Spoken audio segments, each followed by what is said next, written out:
네, 안녕하세요. 해커스 한국사 안지영입니다. 해커스 한국사 능력 검정 시험 2주 합격 기본편입니다. 네, 이제 마지막 주제인데요. 통합 주제로 묶여 있는 여러분들이 앞선 시대별 주제에 해당하진 않지만 문제로 출제되는 것들을 모아서 마지막으로 살펴보겠습니다. 이 통합 주제는 시대가 좀 섞여 있는데 특정한 주제를 가지고 묶여 있는 건데요. 지금 두 개를 꼽아봤습니다. 지역에 대한 걸 물어보는 지역사 문제가 있고 그리고 세시풍속과 민속놀이 문제가 있습니다. 이것도 최근에는 여러 가지 것들을 많이 물어보는 문제들이 많이 출제가 되고 있어서 어떤 식으로 나오는지를 한번 살펴보면서 확인을 해보겠습니다.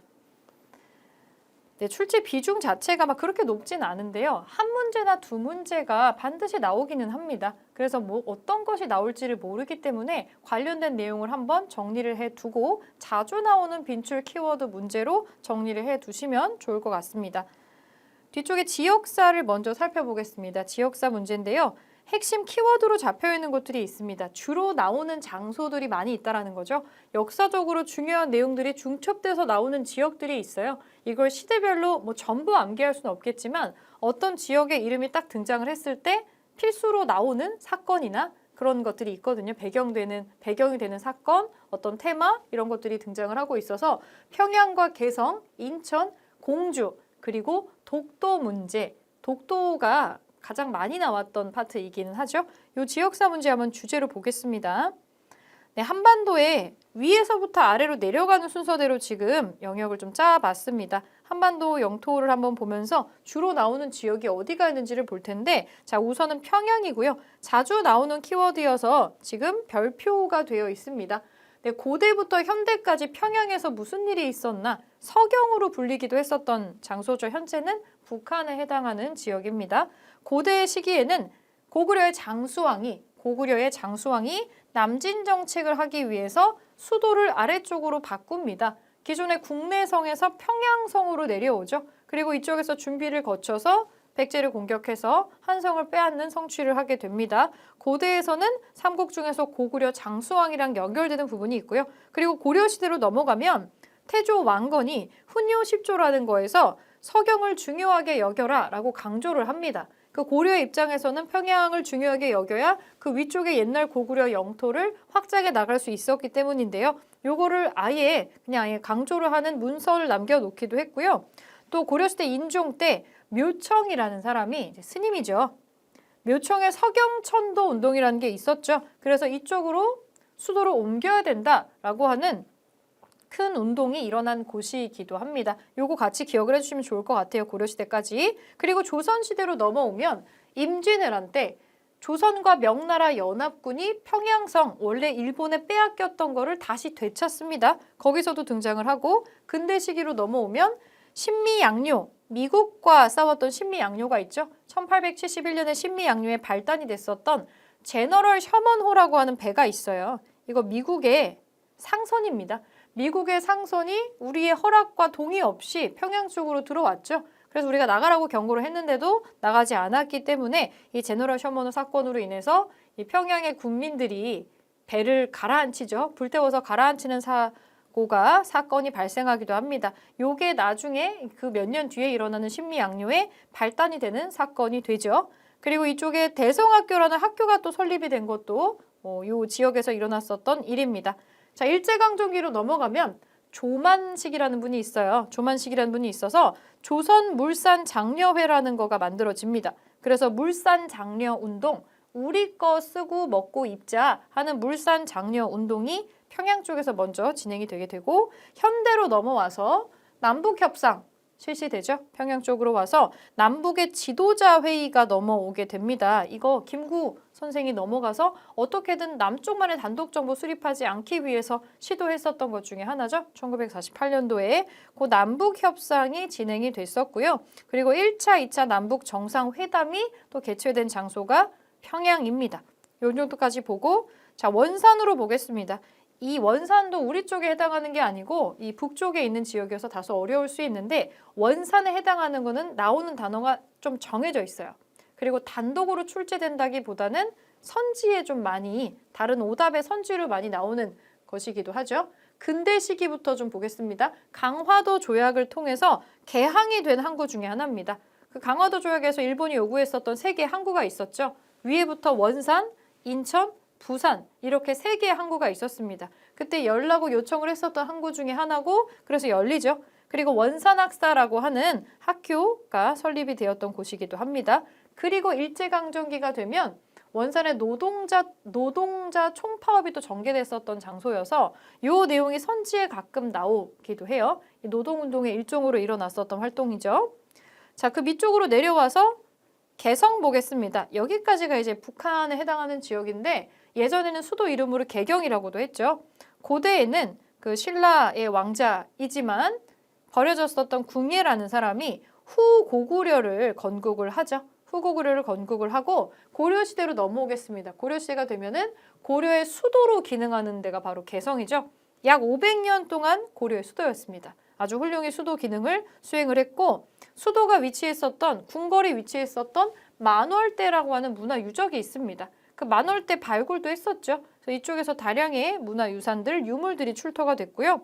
또 이 개성은 이 고려시대 만적의 난이 발생한 장소기도 하고 최씨 무신 정권이 있었잖아요. 최씨 무신 정권에서 왕후 장상의 씨가 따로 있냐? 누구는 장군이나 왕으로 태어나고 노비로 태어나는 게 아예 정해져 있는 건 아니지 않느냐라고 하는 일종의 신분 상승 운동의 하극상이라고 할 수 있겠죠. 그게 일어났었던 장소가 바로 개성입니다.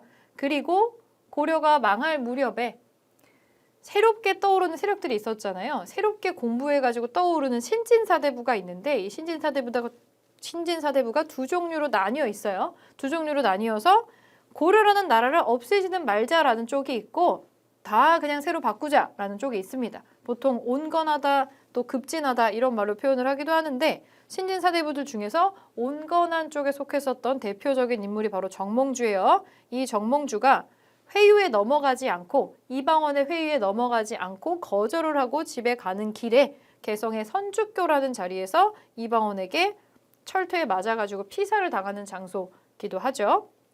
그래서 이런 것들로 선지에 가끔 나오니까 이런 일들이 이 지역에서 일어났구나 하는 걸 좀 봐주시고 조선시대로 넘어오면 큰 상인들, 거상들이 등장을 합니다. 일종의 재벌 같은 상인들이 등장을 하는데 송상이라고 있어요. 이 송상이 근거지로도 개성이 활용이 됩니다. 그리고 현대가 되면 개성공단이 생기죠. 우리가 개성공단을 만들고 여기에 남북이 협력을 하면서 물건을 생산해내고 이런 활동도 진행을 하게 됩니다. 이 현대에도 개성이라는 이름이 등장을 해요. 자, 그럼 이제 우리에게 익숙한 서울 한번 보겠습니다. 서울은 고대에 고구려 장수왕에 의해서 원래는 백제 수도 한성으로 오랫동안 기능을 하고 있다가 한번 뺏기죠. 장수왕이 평양성으로 천도한 다음에 준비를 하고 한성을 빼앗습니다. 그리고 약 70년 정도 수도 한성은 백제 수도였던 한성은 고구려에 포함된 상태로 있게 되죠. 그리고 조선시대로 넘어가게 되면 조선시대 내내 서울, 한양이라는 이름으로 조선의 수도로 기능을 하게 됩니다. 그리고 현대까지도 우리나라의 수도로 기능을 하고 있죠. 그래서 여긴 중요한 것들이 많이 있어요. 태조 이성계가 천도한 후에 조선의 수도로 삼았던 곳이고 그러니까 위치적으로 유리하죠. 한반도의 중심에 위치하고 한강의 물길을 이용할 수 있고 당연히 비옥한 땅들이 있고 산으로 둘러싸여가지고 혹시 외적이 침입하더라도 안전하다라는 여러 가지 장점을 가지고 있는 곳이 바로 서울입니다. 태조 이성계가 천도를 하고 수도로 삼았고 선농단이라는 게 있고 그러니까 나라를 이끌고 유지할 때 필요한 중요한 상징적인 것들이 많이 여기에 위치해 있었어요. 뭐 우선 궁궐도 있었고 여러 가지 유적들이 많이 남아있죠. 국왕이 신농시, 후직시라는 그 농사와 관련된 신들이 있어요. 이 중요한 농사랑 관련된 제사입니다. 그리고 선농단, 사직단, 토지신과 곡식의 신입니다. 사직 줄여가지고 사직단도 있고 동관왕묘도 있고요. 줄여서 이건 동묘라 그러죠. 중국 총나라 장수인 관운장의 제사를 지내는 곳 등등등 문화유산이 많이 있습니다. 여기 언급이 되어 있지 않지만 유네스코 문화유산도 서울 쪽에 다수가 포함이 되어 있죠. 종묘. 먼저 돌아가신 조선의 왕과 왕비의 신주를 모시고 제사 지내는 왕실 사당이죠. 종묘도 있고 궁궐 5개 남아 있습니다. 그렇게 사직단도 남아 있고 여러 가지 중요한 조선시대 이 시설들이 다수가 남아서 문화유산으로 기능을 하고 있어요. 그런 장소가 되겠고요. 근대 시기로 넘어오면 서울에서 활동했었던 공식적인 시전 상인들이 황국중앙총상회라는 걸 조직을 해서 활동을 했던 기록도 나옵니다. 이런 게 있다 정도를 한 번쯤은 보시는 정도로 봐주시면 될 것 같아요. 이게 단독 문제로 출제가 되는 건 여기 나오는 별표가 들어가 있는 이런 부분들이 좀 많이 나오고, 나머지 것들은 그런 문제가 출제가 될 때 오답의 선지로 구성되는 부분들이 많이 있습니다. 그러니까 완전히 처음 본다라면 조금 힘들겠죠. 네, 인천 쪽 보겠습니다. 인천은 고대에서 백제랑 좀 관련이 있는데, 백제의 시조 중에 하나죠. 시조, 온조의 형, 비류가 온조와 찢어져가지고 털을 잡고 개국을 했었던 장소라고 알려져 있습니다. 실제로 역사에는 미추홀이라고 나와요. 미추홀이라고 나오는데, 실제로 백제의 이 비류백제 역사를 인천에서 상당히 중요하게 생각을 해서 인천의 남구라는 지역이 공식적으로 행정구역의 어떤 명칭을 미추홀구로 변경을 했습니다. 비교적 최근이죠. 그래서 미추홀이라는 이름으로 비류가 털을 잡은 곳으로 백제랑 또 연결이 되어 있는 부분이고요. 근대로 넘어오면 아주 중요한 이 조약이 체결된 곳이죠. 강화도 조약으로 개항에서 항구가 열리는 곳입니다.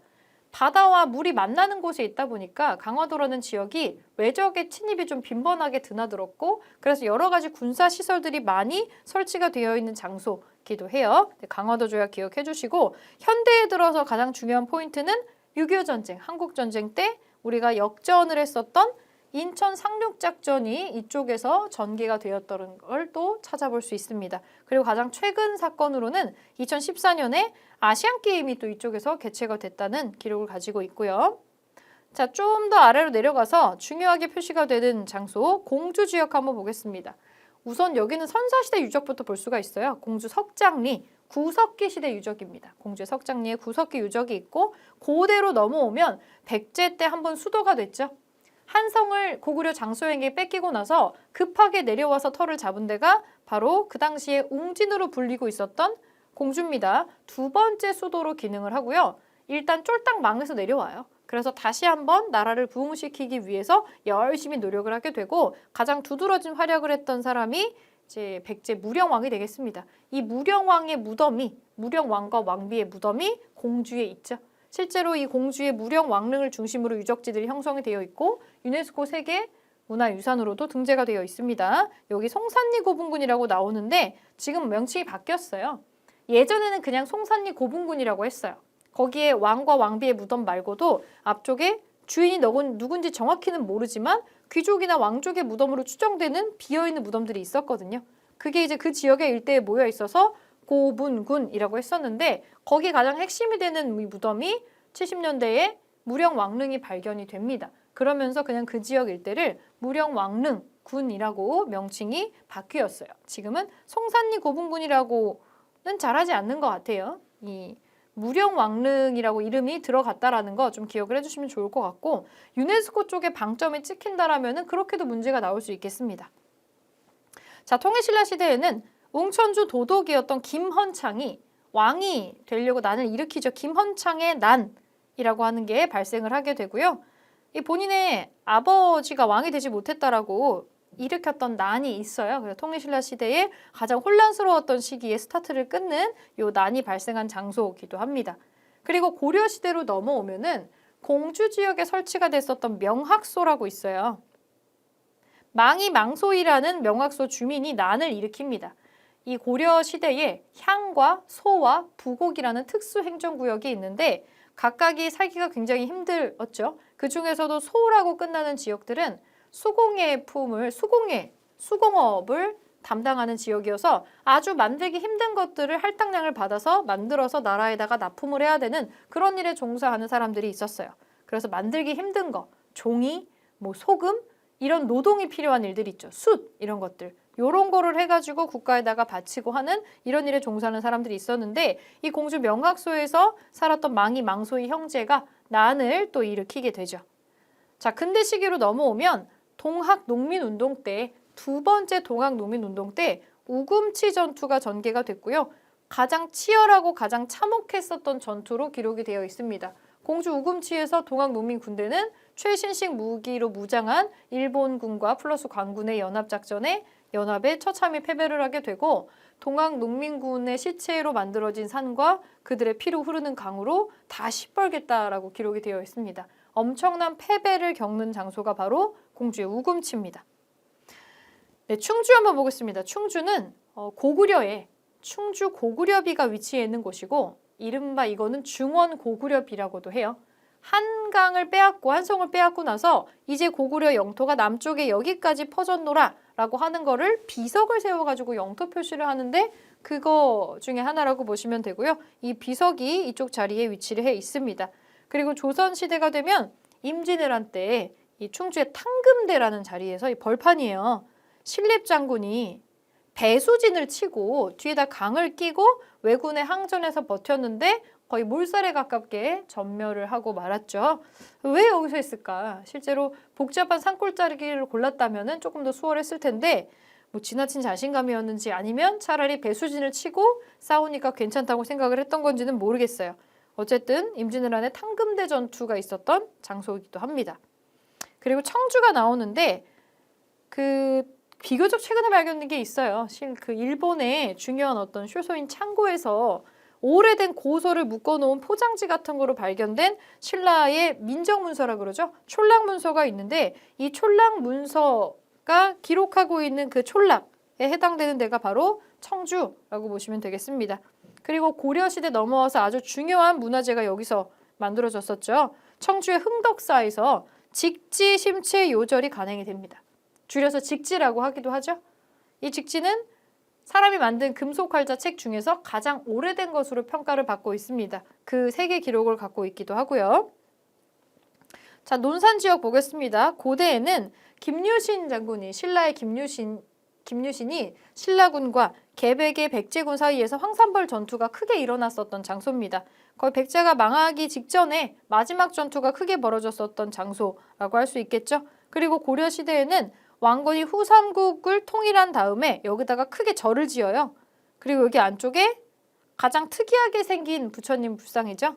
엄청나게 커다란 관촉사 석조 미륵보살 입상이라고 서 있는 부처님 하나 있는데 부처님이라기보다 이제 보살상인데요. 이상한 큰 모자 쓰고 있고 얼굴도 완전 네모네요. 개성적인 얼굴을 가지고 있는 이 미륵보살 입상을 볼 수가 있습니다.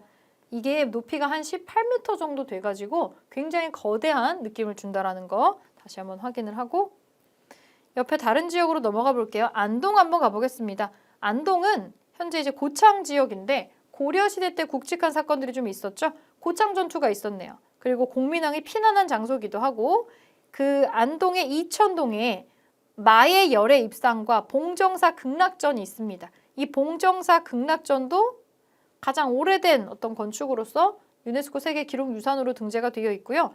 마의 열의 입상, 마에라는 글자가 나오면 절벽에다가 쪼아가지고 조각을 했구나 라고 보시면 됩니다. 그리고 조선시대 도산서원과 병산서원이라고 서원이 만들어지는데 그게 현재 안동에 위치를 하고 있습니다. 유명한 서원들이죠. 자, 대구로 가보겠습니다. 계속 경상도 지역인데 고려시대에는 공산 전투가 있었습니다. 공산, 후백제하고 고려가 싸운 거고요. 근대로 넘어왔을 때 국채보상운동이라는 매우 중요한 운동이 있습니다. 일본이 억지로 지운 나라의 빚을 갚기 위해서 우리가 힘을 모아가지고 국채를 갚읍시다 하는 운동이죠. 국채보상운동이 시작이 됩니다. 그리고 진주 지역으로도 다시 오면은 조선시대에는 임진왜란이랑 가장 큰 관련이 있습니다. 진주대첩이라고 있죠. 임진왜란 3대 대첩, 김시민의 진주대첩, 권율의 행주대첩, 이순신의 한산도 대첩 이렇게 세 가지가 있는데 그 3대 대첩에 들어가는 전투가 되겠습니다. 그리고 임술 농민봉기라는 게 일어나는 농민봉기의 한 장면도 이쪽에서 볼 수가 있죠. 일제강점기가 되면 진주는 신분제가 없어졌는데도 불구하고 여전히 존재했었던 백정에 대한 차별, 이거 없애자라고 하는 형평운동을 주도했었던 단체가 있어요. 조선 형평사가 이쪽에 조직이 되게 됩니다. 자, 부산으로 넘어오겠습니다. 조선시대에는 임진왜란 때 이 부산성, 동래성을 지키기 위해서 순절한 사람이 들어가 있어요. 송상현. 그리고 인근의 초량 외관을 중심으로 내상이라고 하는 상인 집단이 일본과 무역을 했다라는 것으로도 알려져 있습니다. 그리고 부산은 근대 시기에 강화도 조약에 포함되어 있었던 세계 항구 중에 하나죠. 그걸로 개항이 되고요. 현대에는 한국전쟁 때 부산이 임시수도였죠. 6.25 전쟁 때 임시수도로 또 기능을 합니다. 1023일 동안 임시수도로 기능을 하게 되고 피난민 때문에 기존의 인구가 한 30만 정도 되다가 피난민을 전부 떠안게 되면서 한때 인구가 100만을 헤아렸다라는 장소가 바로 부산이 되겠습니다. 그리고 2002년에 아시안게임을 이 부산에서 개최를 한 것도 있고요. 자, 전주로 넘어가겠습니다. 고대에는 견훤이라는 사람이 후백제를 여기다가 건국을 하죠.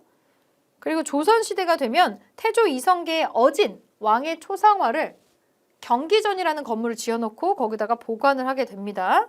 그리고 조선 왕조 실록을 보관했던 사고가 설치가 됐는데 사고는 일종의 역사책 모아두는 창고라고 보시면 됩니다. 사고. 왜냐면 이 실록이 양도 방대한 데다가 한 군데에 한 부만 놓을 수가 없잖아요. 언제 무슨 일이 생길지 모르기 때문에 여러 군데에다가 요거를 놔야 됩니다. 그 중에 하나가 전주 사고였다라고 보시면 돼요. 그리고 근대 시기에 동학농민운동 당시에 동학농민군이 쭉쭉쭉쭉 오고 있었는데 전주성까지 와요. 전주성을 함락을 시켰는데 이 전주라고 하는 지역에 굉장히 중요한 아이덴티티를 두고 있었던 정부가 이제 여기서 야, 우리끼리 싸우는 건데 지금 우리 때문에 외세를 끌어들인 모양새가 되었다라고 좋게 좋게 합의를 봐서 정부군하고 같이 전주 화약을 맺게 됩니다. 그리고 강진인데요. 도자기로 유명한 또 강진이 되겠는데 고려 시대에는 요세라는 스님이 백년결사라는 거를 전개를 했다라고 나오고 또 정약용의 유배지이기도 했습니다. 유배. 자, 선 보겠습니다. 강화도 이것도 뭐 많이 선지에 등장하기는 해요. 고인돌이 있습니다. 우리나라 고인돌 유네스코에 등재되어 있죠. 가장 잘생긴 고인돌이 강화도에 있습니다. 고인돌 유적지고 그리고 고려시대 우리가 몽골의 간섭을 좀 많이 받죠. 몽골과 전투도 상당히 오래 합니다. 몽골 침입기에 임시 수도로 잠깐 기능했던 게 강화도의 특징이에요. 몽골 군대가 따라오지 못하게 섬으로 들어가 버린 케이스라고 보시면 되겠습니다. 그리고 삼별초 항쟁이 여기서부터 전개가 되고요. 그리고 팔만대장경을 어렵게 조판을 하게 됩니다. 부처님의 힘으로 무찌르자라는 마음으로 만든 거죠.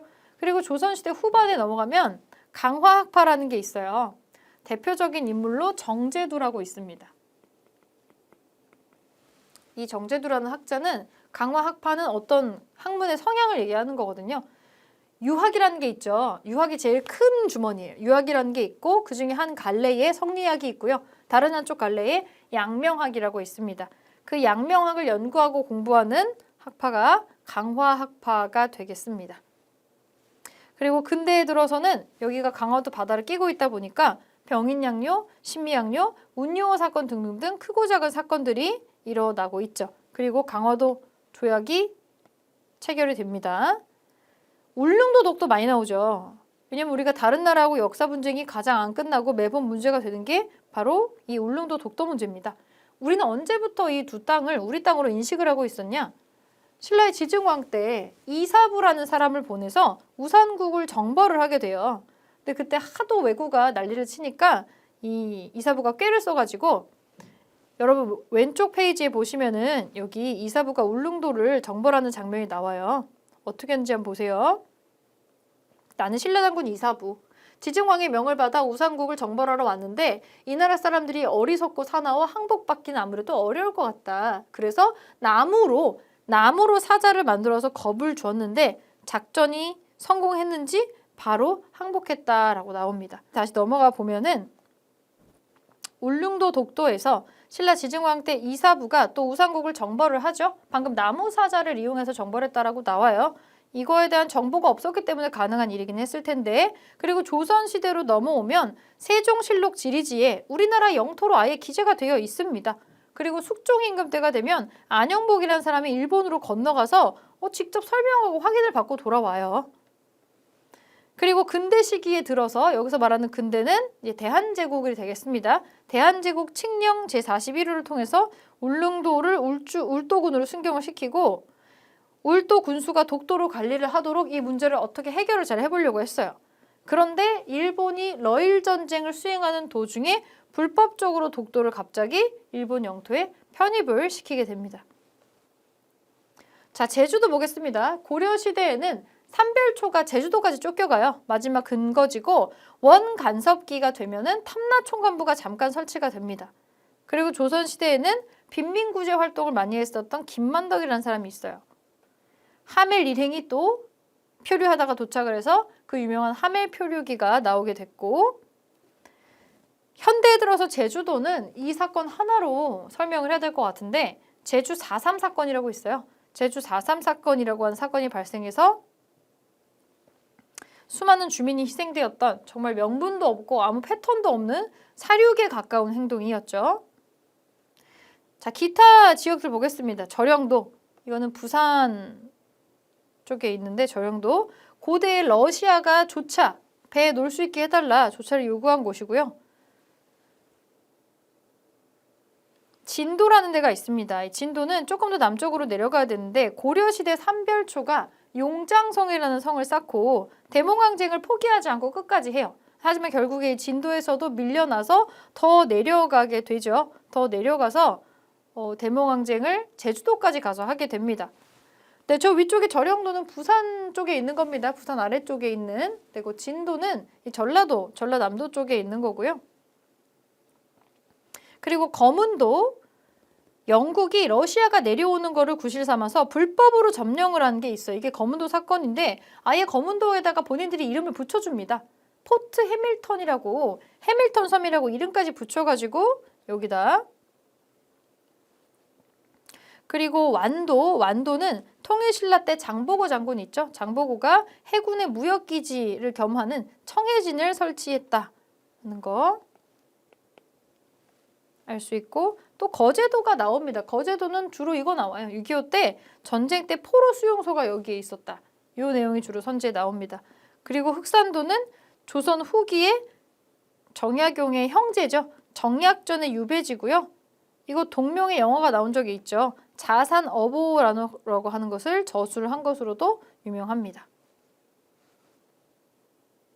네, 여기까지 지금 보고 여러분 기출문제로 실전 감각을 한번 풀어보겠습니다. 이거 어떻게 기출되는지 볼게요. 지역사가 나올 때 어떻게 묶어가지고 나오냐면 여러분들 문제 풀 때에는 당연히 여기에 지역이 써있진 않습니다. 이건 여러분들 풀 때 좀 참고하라고 써있는 거고요. 1번 문제 한번 보겠습니다. 다음 퀴즈의 정답으로 옳은 것은 제시된 단계별 힌트를 종합하면 알 수 있는 지역은 어디일까요? 첫 번째, 장수왕의 새로운 도읍으로 삼은 곳. 두 번째, 물산 장려운동이 시작된 곳. 세 번째, 남북 정상회담이 최초로 개최된 곳. 네, 여기는 평양입니다. 평양. 장수왕이 새로 도읍을 했고 조만식이 물산 장려운동을 했고 남북 정상회담이 개최됐다. 네, 평양이죠. 평양 4번으로 찾고요. 원산은 원산 학사, 원산 총파업 기억해 주시고, 서울은 여러 가지가 있겠죠. 조선시대 이후부터 우리나라 수도로 기능하면서 여러 가지 문화유산이 있는 곳이고, 파주, 경기도 파주는 주로 문화재 파트에서 많이 나와요. 파주 용미리 마의 이불, 입상이라고 커다랗게 절벽을 활용해서 만든 이 불상이 있는 지역입니다. 네, 정답 4번으로 찾겠습니다. 자, 2번 볼게요. 다음 학생들이 공통으로 이야기하는 지역으로 옳은 것은 일모둠은 삼국시대에 만들어진 상당산성을 주제로 삼았어. 이 공통적인데 1번 이 단어는 좀 어렵죠? 자, 이모둠 볼게요. 이모둠의 주제는 삼국 통일 이후 설치된 서원경의 유래와 이건 잘 모르겠어요. 힌트 하나가 신라 촐랑문서가 등장을 합니다. 삼모둠 고려시대의 직지와 흥덕사를 주제로 정했어. 아주 결정적인 힌트가 여기서 나오는군요. 사모둠의 주제는 조선시대 관아 건물인 청년각의 구조와 특징이야. 사실 4번도 어렵습니다. 요 문제도 어렵죠? 네, 직지와 흥덕사가 나오는 걸로 봐서는 이거는 청주에 해당하는 시기라고 볼 수 있겠습니다. 4번. 여기 밑에 다른 오답들도 한번 찾아볼게요. 오답이 되게 어렵게 느껴질 수 있는데 사실 이 기본편에서는 답이 확실하게 나와요. 나올 때 한 번씩 정리하고 넘어갈게요. 상주라는 지역은 신라시대 하반기에 원종과 애노의 난이라고 있었죠. 그게 일어난 지역이고, 원주는 통일신라시대의 북원경이라고 하는 이 소경, 구주 오소경 했을 때 그 오소경 중에 하나로 들어가는 지역이고요. 전주는 후백제를 세운 견원이 수도로 지정을 했었던 곳이 되겠습니다. 네, 정답 우리는 4번으로 찾고 넘어가 볼게요. 자, 3번. 가에 들어갈 지역으로 옳은 것은 신문왕이 이곳으로 천도를 하려고 했어. 김광재 등을 중심으로 국제보상운동이 시작되었지. 고려와 호백제 사이에서 치열했었던 공산전투가 일어났던 곳이고 학생들을 중심으로 이승만 독재 정권에 저항한 2.28 민주운동이 일어났어. 네, 이 장소는 대구가 되겠습니다. 1번. 네, 나머지 오답 볼까요? 안동 뭐 워낙에 많이 있죠. 선비들의 도시기도 한 안동. 유네스코 세계문화유산 하회마을 이쪽에 있습니다. 병산서원 같이 있죠. 자, 울산 통일신라 시대의 국제무역항이었던 그 무역항이 울산 지역에 위치를 하고 있었죠. 그걸로 기억해 주시고 아라비아 상인들도 왔다 갔다 했었던 청주는 고려시대 직제 심체 요절이 가능된 지역이다. 그렇게 찾겠습니다. 자, 4번 볼게요. 가섬에 대한 설명으로 옳은 것은 여러 가지 이름으로 불린 섬. 근데 이미 지도에서 이 사진도 익숙하신 분이 있으실 것 같긴 해요. 자, 여기 볼게요. 가지어라고 불린 강치가 많은 섬으로 가지도라고도 불렸다. 1900년 대한제국 칙령 제41호로 1호에 석도로 기록되었다라고 나오고 1906년 울릉군수 심흥택이 보고서에 가라고 표시했다라고 나옵니다. 이거는 독도가 되겠죠. 독도. 자, 그럼 여기서 옳은 거 골라볼게요. 러시아가 조차를 요구한 섬이다. 러시아가 조차지로 요구한 섬은 저령도입니다. 저령도고요. 영국이 불법적으로 점령한 섬이다. 이거는 전라남도 쪽에 거문도라고 있습니다. 거문도. 하멜 일행이 표류하다가 도착한 섬이다. 이거 제주도입니다. 제주도. 4번이 정답이죠. 안영복이 일본으로 건너가 우리 영토임을 주장한 섬이다. 4번이 정답으로 독도에 대한 것으로 찾겠습니다. 네, 주제 뒤시기로 넘어가 보겠습니다. 세시풍속과 민속놀이 주제가 있는데 이 세시풍속이랑 민속놀이는 여러분들이 지금은 이걸 잘 안 챙겨가지고 조금 더 어려우실 수는 있을 것 같아요. 굵직한 것들만 보겠습니다. 지금도 치르는 명절들이 들어가 있기는 해요. 자, 볼게요. 세시풍속. 설날 있죠. 설날 음력 1월 1일입니다. 한 해 시작, 음력 정월 초하루가 되겠고요. 세배하고 떡국 먹고 윷놀이하고 널뛰기하고 일반적으로 알고 있는 문화의 풍습이라고 보시면 되고 사실 우리가 중요하게 나오는 자주 출제되는 게 이 정월대보름이에요. 정월대보름, 음력 1월 15일이고요. 첫 보름달이 뜨는 날입니다. 여기에 의미를 많이 두고 행사를 하는 거죠. 건강하기 위해서는 여러 가지 행사가 있어요. 부럼 깨기, 그리고 쥐불놀이, 애곤을 물리치고 복을 기원하는 달집 태우기, 차전놀이 등등등. 그리고 보름달에 소원을 빕니다. 이거 다 아마 한 번쯤은 해보지 않으셨을까 싶어요. 그리고 귀발기술, 오곡밥, 묵은 나물, 부럼 등등등을 먹으면서 한 해가 무탈하게 지나가기를 비는 명절입니다. 명절 겸 명절 세시에 하는 풍속이 여러 가지가 나오죠. 그리고 선지의 보기로 되게 많이 나오는 게 이 삼진날이에요. 지금 잘 안 챙기죠? 잘 안 챙기는 정도가 아니고 굳이 이 문제집에서 보지 않으면은 여러분들이 전혀 모를 수도 있는 날입니다. 강남에 갔던 제비가 돌아오는 날이다 라고 해서 삼진날이 되면은 봄이 왔다를 좀 알리는 표현으로 많이 상투적으로 쓰이는 표현이 있었어요. 각시노름, 활쏘기 대회 등등등. 그리고 가장 많이 나오는 선지 중에 하나는 우리가 꽃 피는 걸로 화전을 부쳐 먹는다라고 나와요. 화전을 부쳐 먹는다는 것 자체가 봄이 왔다라는 거죠. 그래서 봄이 왔음을 알리는 세시풍속 중에 하나다라고 보시면 되겠습니다. 제일 자주 나오는 거 뒤에 두 개가 붙어 있네요. 한식과 단오가 있습니다. 한식은 이것도 요즘에 챙기지는 않는데 문제의 출제가 좀 많이 되는 편이에요. 동짓날로부터 팥죽 먹는 날 있죠. 가장 밤이 길다는 동짓날로부터 105일째 되는 날이고요. 불을 피우지 않아요. 그리고 차가운 음식을 먹는 풍습이 있습니다. 차례를 지내고 성묘도 다녀오는 거고요. 요 문화의 풍습을 한식이라고 해요. 자, 그리고 단오입니다. 단오. 음력 5월 5일이면은 양력으로 치면 좀 상당히 따뜻해졌을 시기예요. 1년 중에 양기가 가장 왕성한 날이다 라고 하면서 여러 가지 다양한 이름으로 불립니다. 수린날, 중오절, 천중정 등등으로 불리고 특별한 일을 많이 하죠. 이 단오날에는 여자들이 머리를 창포를 삶은 물로 머리를 감고요. 비녀도 만들기도 하고 씨름, 널뛰기, 그네뛰기 석전 등을 즐긴다라고 나와 있습니다. 그리고 음식으로는 수레바퀴 모양의 수리취떡이나 앵두로 화채를 만들어 먹는다. 이게 가끔 선지에 나오긴 해요. 수레바퀴 모양이라고 하면은 동그랗게 생긴 걸로 수리취떡이라고 하는 거 만들고 앵두로 화채를 만든다. 좀 특이하고 실제로 하지 않는 것 중에 하나지만 나온 적이 있으니까 한번 보고요. 자, 임금은 신하들에게 이제 단오가 지나가면 본격적으로 더워진다는 뜻이에요. 그래서 더위를 잘 견디라는 의미로 단오선이라고 하는 부채를 선물을 합니다. 그리고 신하들도 그 부채를 그냥 받기만 하지는 않고요. 부채를 받고 나서 감사한 마음으로 시나 이런 걸 써가지고 왕에게 바치는 경우가 있어요. 그 궁궐 중에서 지금은 기억나는 게 덕수궁밖에 없는데 정동에는 덕수궁에 가면은 덕수궁 정전에 중화전이라고 있어요. 그 중화전의 기둥에 뭐 이렇게 낡은 종이가 막 붙어 있는 게 있어요. 이게 그때 단오선을 받은 사람들한테 답례로 준 왕에게 이걸 감사한 마음으로 써가지고 붙여주는 글귀가 있는데 그 단오첩이라고 합니다. 그 단오첩이 붙어있는 장면을 볼 수가 있습니다. 이런 게 있다. 단오에 하는 행사 중에 하나다. 그리고 강릉에 우리나라 지역의 강릉의 단오제가 유네스코 인류 무형문화유산으로 무형문화유산에 등재가 또 되어 있죠. 강릉. 요거 이게 오죽헌이 있는 바로 그 지역입니다. 이건 지역사하고도 연결이 될 수 있겠네요.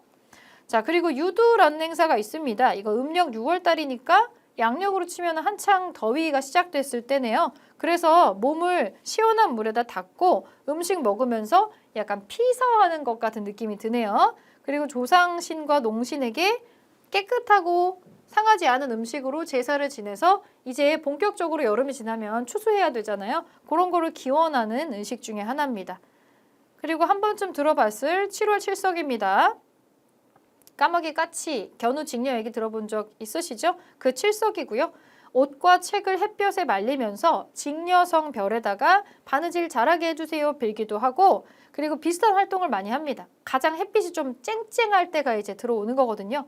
옷과 책을 깨끗하게 말리고 뭐 실을 짓거나 칠석제를 하거나 그리고 음식으로는 밀전병이나 호박전 같은 걸 먹는다고 되어 있습니다. 그리고 진짜 더운 날인데 백중이 있어요. 음력으로 8월의 한복판에 있는데 얼마나 덥겠어요. 그래서 이 백중날에는 호미 씻는 날, 머슴날이라고 하는데 너무 더우니까 동네 머슴들을 하루 쉬게 하고 돈도 좀 주면서 좀 너무 더우니까 건강을 좀 회복하면서 쉬어라 라고 하는 이 세시 풍속이 있어요. 농사가 가장 잘 된 집에 머슴을 뽑아서 소에 태워서 마을을 돌면서 수고했다 이런 거 하기도 하고 이게 굉장히 좋은 우리가 농업을 중심으로 하는 국가였기 때문에 거기에 맞춰가지고 세시 풍속이 들어가 있는 거를 볼 수가 있습니다. 이렇게 해주는 이유가 이제 이 여름이 지나고 나면 추수를 해야 되잖아요. 추수할 때 또 많은 노동력이 필요하기 때문에 하루 쉬는 날을 이렇게 주면서 이제 일종의 이벤트를 하는 거죠. 그리고 제일 중요한 명절 중에 하나입니다. 설과 함께 지금 현대에는 요거를 가장 많이 크게 챙기죠. 설날이랑 더불어서 추석이 있습니다. 음력으로 8월 15일이니까 양력으로 치면 9월달로 넘어와야 돼요. 자, 중추절, 갑의 한가위라고도 불리는 우리나라 대표적인 명절입니다. 보름달이 동그랗게 뜨고요. 여기다 소원을 빌어요. 소원을 빌고 이제 수확한 곡식이 있습니다. 올해 첫 수확물이 있어요. 여기다가 이 차례를 지내고 가장 처음 수확한 것들로 제사 지내고 차례도 지내고 송편, 추석하면 송편이죠. 송편 만들어서 먹고요. 다 같이 모였으니까 같이 놀 거 필요하겠죠. 줄다리기, 씨름, 강강술래 등등등 여러 명이서 같이 하는 놀이들을 주로 합니다. 그리고 우리는 잘 쉬지 않지만 중양절이라 그래서 중국 쪽에서도 많이 쉬는 명절이 있어요. 강남에서 온 제비가 이번에 또 다시 돌아가는 날이랍니다. 삼진날하고 좀 반대죠. 그래서 이제 이 날은 국화주를 마시는데 중양절은 사실 우리나라보다는 이 중양절이라는 이 명절 이벤트는 중국 쪽에서 많이 하는 이벤트입니다. 그리고 동지가 있네요. 팥죽 먹어본 적 있죠? 1년 중에 가장 밤이 길고 낮이 제일 짧은 날입니다. 그래서 작은 설날이라고도 하고요. 이때에는 귀신을 쫓기 위해서 새 알심, 동글동글한 그 떡 있죠? 떡이 들어간 팥죽을 먹고 집안 곳곳에 팥죽을 뿌립니다. 그 붉은색을 귀신이 싫어한다 그래서 일종의 벽사와 액땜의 의미로 이런 걸 하는 거죠. 그리고 섣달 금음이 있네요. 음력으로 한 해의 마지막입니다. 그래서 한 해를 잘 보내는 묵은 세배라고 하는 행사를 또 하기도 해요. 자, 이런 게 있다 정도만 밑에는 그냥 읽어주시면 될 것 같고요. 단어에 대한 추가적인 설명이 있습니다. 자주 출제됐었던 부분이 있어서 이 부분을 좀 기억을 해주시면 좋을 것 같아요. 단어선을 주기도 하고 그네를 띄고 남자들은 씨름하고 창포에 머리 감고 등등등 여러 가지 행사를 한다. 요거 수리치라는 떡을 만들어 먹기도 하고요. 그런 거 보고 자, 세시풍속이랑 맞물려서 나오는 민속놀이가 있겠죠? 한번 보겠습니다. 이제 우리는 거의 하지 않는 민속놀이예요. 그래서 여러분들에게 굉장히 생소할 수는 있을 것 같습니다. 쥐불놀이가 있어요. 아주 어릴 때 한 번, 두 번 정도 해본 것 같은데 이 논밭이나 논밭 밭두렁 있죠. 그 밭두렁에서 쥐불이라고 하는 조그만한 불을 놓고 노는 거예요. 그냥 불놀이 하는 겁니다. 불장난이죠, 일종의. 예전에는 어디다 했는지 모르나 근현대로 넘어오면서 요거를 깡통에다가 넣어가지고 이렇게 빙빙 돌리는 게 있었어요. 그래서 그런 거를 하면은 이제 이 쥐불놀이를 하면서 안 좋은 걸 다 태우고 이 좋은 거를 기운을 들어온다라고 하는 이 대보름날의 민속 놀이가 되겠습니다. 쥐불놀이가 있고 이건 지금도 종종 문화축제에서 보이는 특징 중에 하나예요. 그리고 달집 태우기가 있는데 요거는 여러분들이 좀 신기할 수는 있을 것 같아요. 달집 태우기. 정월 대보름날 솔가지, 그러니까 말리지 않은 생 솔가지를 가지고 와서 나무 더미를 이렇게 쌓아서 달의 집을 짓는 거예요. 진짜 무더기를 쌓아놓고서 달이 떠오르면은 그 위에 이제 달이 이렇게 동그랗게 떠오르면 여기다가 불을 지르는 거죠. 그러니까 일종의 시각적인 부분으로 달이 올라왔을 때 달이 들어가 있는 달의 집이다. 그래서 요거를 태우면 요 집과 같이 불에 타면서 애군이 같이 없어진다라는 뜻으로 했었던 민속놀이라고 하는데 달집 태우기라고 하는 게 선지에 가끔 나와요. 그래서 지금 설명이 따로 들어가 있습니다. 밑에 기출자료에 등장하거든요. 그래서 지금 달집 태우기가 표시가 되어 있어요. 차전놀이. 요거는 역사적인 거랑 연결되는 놀이입니다. 태조왕건 아시죠? 태조왕건이 안동 사람들의 지원을 받아서 후백제 견훤을 크게 물리친 거를 기념하면서 시작된 놀이가 바로 차전놀이가 되겠고요. 그 전쟁의 모습을 재현하면서 놀이를 하는 거죠. 그리고 그네뛰기가 있습니다. 뭐 그네는 지금도 있는 놀이기구 중에 하나죠. 그래서 원래는 중국에서 들어온 놀이라고 하고 있고요. 본래는 상류층에서 즐겼지만 조선시대로 넘어오면 일반인들이 나무에다가 걸어놓고 많이 합니다. 부녀자들, 여성분들이 많이 타죠. 지금은 잘 안 하지만 우리가 광복이 되고 나서 초반까지만 하더라도 이런 민속 축제에서 그네뛰기를 많이 했어요. 그래서 전국에서 그네 잘 뛰는 사람들이 모여가지고 서울에서 그네뛰기 왕중왕전 이런 걸 했던 것도 이제 기록들이 남아 있습니다. 그리고 다소 잔혹한 놀이인데 석전. 이건 조선시대도 좀 문제가 많이 됐었던 놀이예요. 석전은 말 그대로 돌 던지면서 노는 건데 두 편으로 나뉘어가지고 서로 돌팔매질을 하는 건데 약간 무섭죠. 돌을 진짜 있는 힘껏 생으로 던집니다. 그리고 이게 정월 대보름날 밤에 행해지는데 석전 때문에 돌 맞아 죽는 사람 많았어요. 그리고 돌을 머리나 이런 데 맞으면 좀 치명적이겠죠. 너무 심하게 석전놀이를 해가지고 이게 사회적으로 문제가 실제로 됐던 적이 있어서 너무 심하게 석전하지 마라 라고 나라에서 권고를 했던 적도 있습니다. 석전이라는 놀이가 있어요.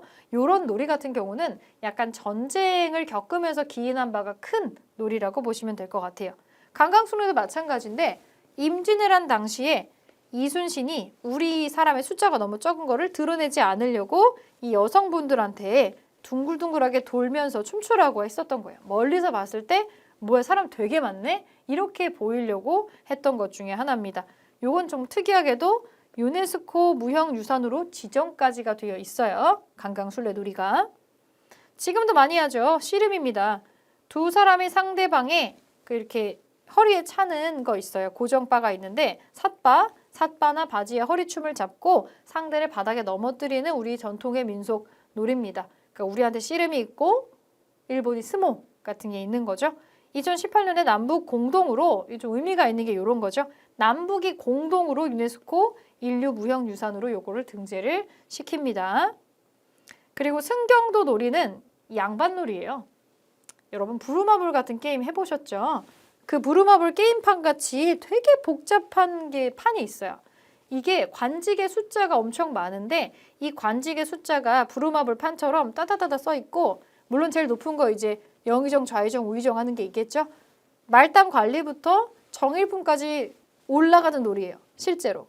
이 놀이를 왜 만들었냐면 그 윤먹이라는 막대를 굴려가지고 누가 더 높은 관직에 오르는지를 겨루는 건데 실제로는 양반집에서 아이들에게 실제 관직의 승진 체계가 어떻게 되는지를 익히기 위해서 살짝 학습용으로 만들어진 놀이였다라고 되어 있습니다. 굉장히 복잡합니다. 지금 이거는 현대 버전으로 나온 승경도 놀이판들이 있어요. 참고하실 수 있고 노다리 밟기 이거 경북 안동에서 했던 건데 이것도 정월 대보름에 같이 나옵니다. 부녀자들이 하는 민속놀이고요. 이것도 역사적인 유래담이 있어요. 공민왕이라고 있죠. 고려 공민왕. 이 원나라의 흔적을 말살하려고 많이 노력했었던 개혁군주죠.